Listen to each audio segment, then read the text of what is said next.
how to eat. We're all going to do it most days, if not every day, all our lives. Get it right, you get a great life. Get it wrong, you don't get a great life. Your performance will suffer, mental health, body composition. Every performance has an optimal body composition. As a coach, there's an optimal body composition for you depending on the people you're looking to work with. Are there coaches who are a long way from optimal that still do well? 100%. Are there athletes that are a long way from optimal that still do well? 100%.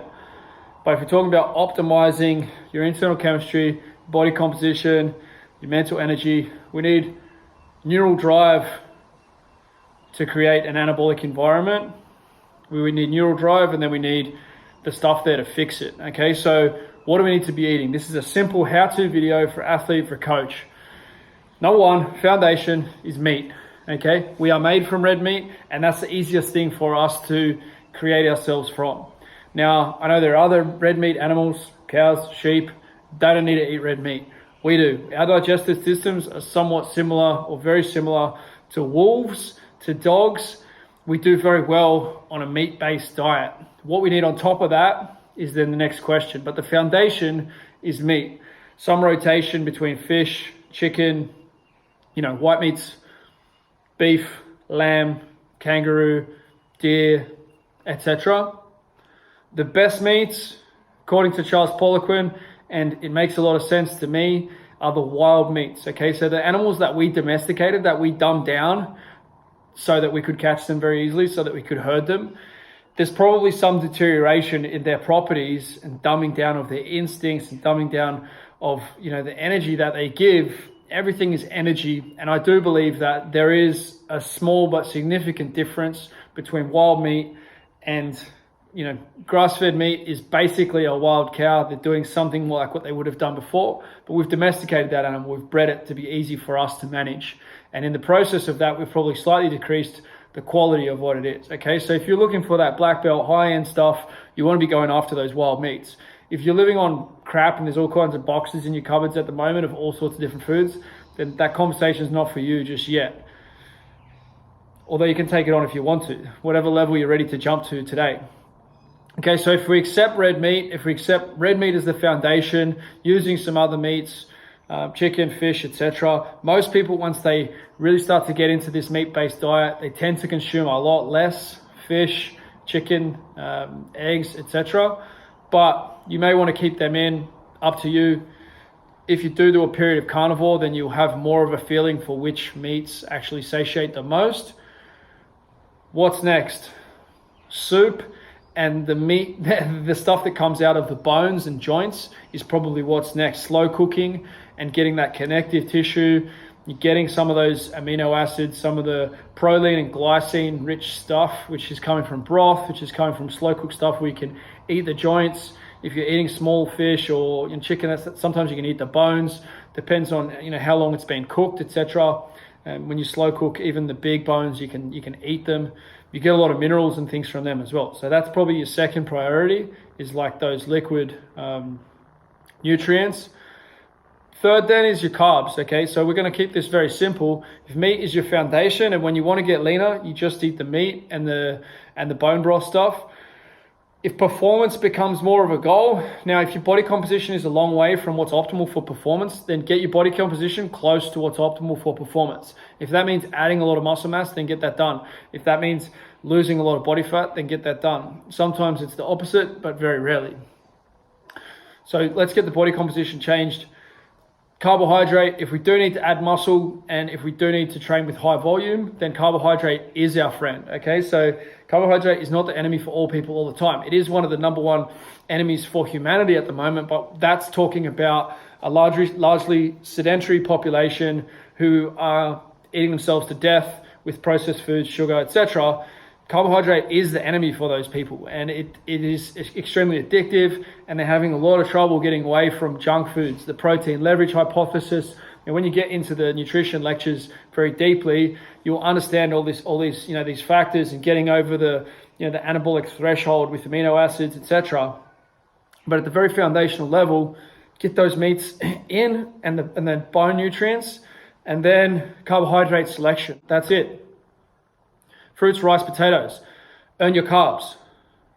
To the extent that you deserve carbs, consume carbohydrate. Don't consume them because you're mentally weak.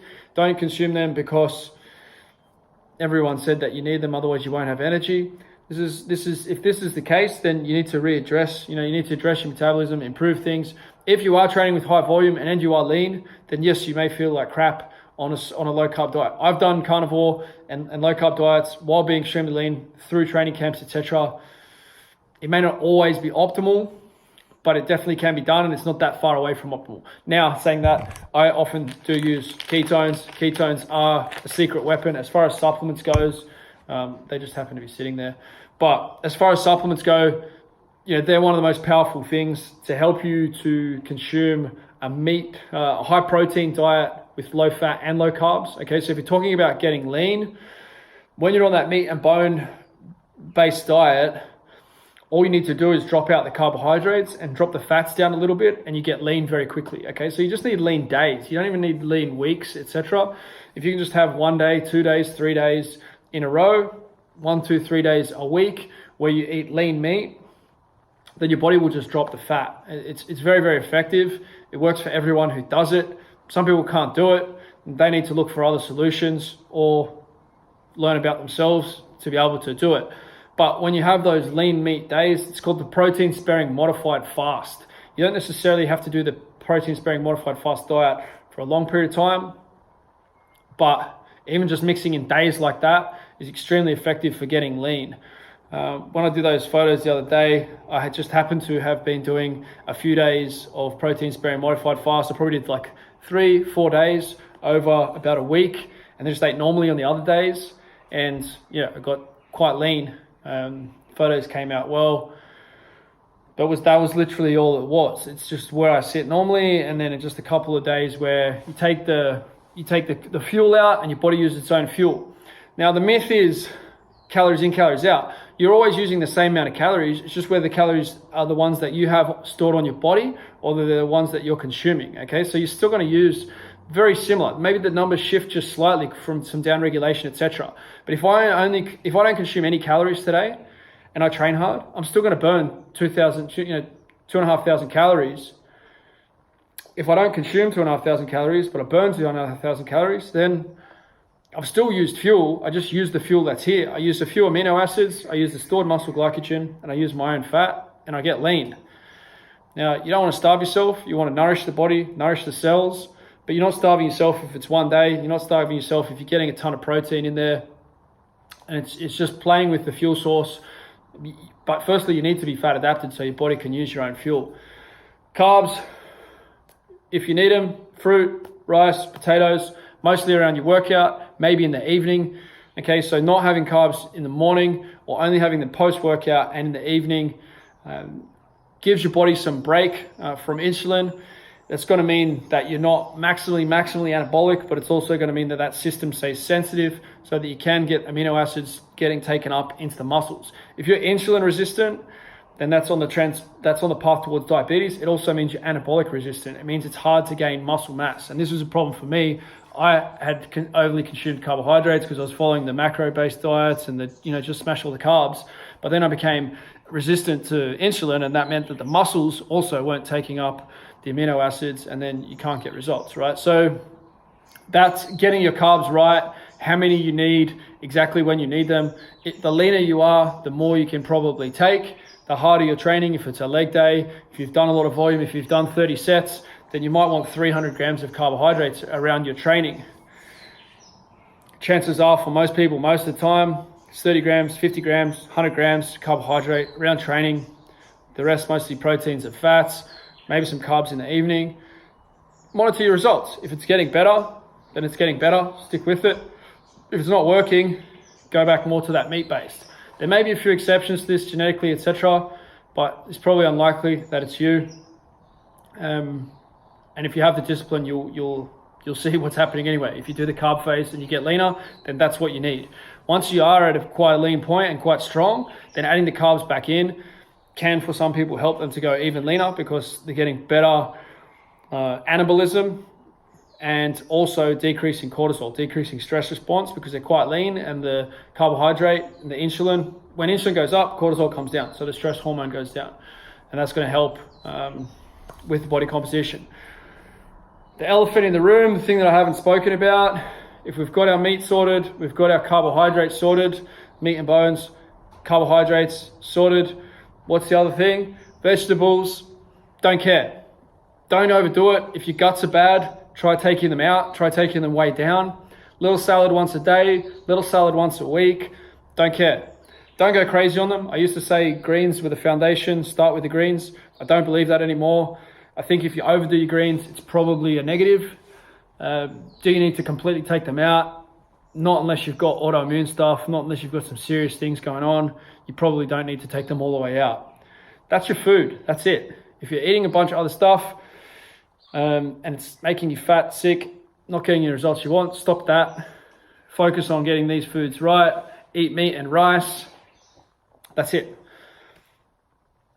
Treat foods, go super high concentration chocolate if you want chocolate, 90%, 85%. You tend not to consume as much. Those blocks also tend to be like 75 gram blocks rather than 300 or half kilo blocks. What else do you need? Some coffee, some green tea can help to control appetite at certain times. Yes, some people need to have time away from coffee. Coffee is not the answer to all problems, but it can help at certain times if you're focusing on getting lean, and it is beneficial to your health, to optimize your body composition and to your performance as well. So using some caffeine at certain times for certain people makes some sense as well. Beyond that, there's not a ton. You can play around with things like some cinnamon with food to decrease insulin response, some apple cider vinegar to decrease the insulin or increase insulin sensitivity. But basically, if you're doing these things, you're going to be doing pretty well. 2 meals a day, probably good for most people. 3 meals a day if you're trying to get bigger. 4 meals a day if you're really trying to get bigger and you're training super hard. Don't be snacking all day. Keep your insulin sensitivity. Keep in mind that a lot of the bodybuilding diets, etc., is people using steroids, they're using hormone replacement therapy. You can't apply their knowledge because you have a different hormonal environment. As you become older, you become more insulin resistant, so you need to be smarter, again, with the carbohydrate. The stronger you are, the bigger you are, the more muscular you are, the more you're likely to deal with carbohydrate better because you have more muscle to soak that up. Okay, so if you have less muscle mass, probably calm down on them too. That's our nutrition. Let's get lean, let's get strong, let's have really good energy.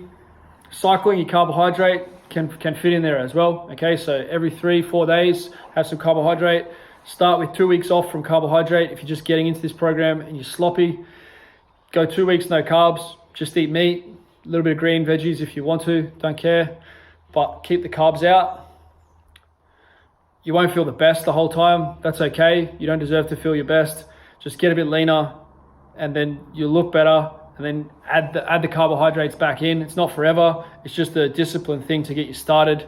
And then put those carbohydrates back in, have them every 3-4 days. You might need to take more time off from them again at some stage. Maybe play around with a full carnivore diet. If you've already got a ton of muscle mass, but you're fat, then the carnivore diet could really be your friend. If you're more on the super skinny side, you're already pretty lean, then you're probably gonna wanna play around with more carbs, okay? So that's the picture, that's food, that's how to eat. Love to hear your thoughts. What's worked for you, what's working for you, what do you need to change, what are you going to change on the back of this video? Send me a message, drop a message in the WhatsApp. Let's get nutrition right, and a lot of great things can come from there. Get your body composition to where it needs to be. All the people that I've respected and learned the most from have had body composition on point. Guys like Ido Portal, guys like Charles Poliquin. Other guys that haven't, I've always kind of had that feeling of, yeah, but you can't actually apply. You can't apply. So willing is not enough, we must apply. Bruce Lee said that. Bruce Lee changed the world, right? So what do you stand for? We can all improve in this area. I'm not saying I've got it all nailed, but the journey that I've been on has put me in a position that's better than where I was before. Okay, so let's improve. And yeah, I'm excited to see how you're going on this journey. Let's stay connected. Let's become who you want to be. Thanks for checking out the video. Next step, if you'd like to take this a little bit further, would be to jump over to realmovement.com, realmvmt.com, and from there you can either jump on the 1 hour athlete program, you can join our team, or you can book a planning session. Those actions will take you deeper inside of what Real Movement is all about and help you go to the next level in your health and your performance.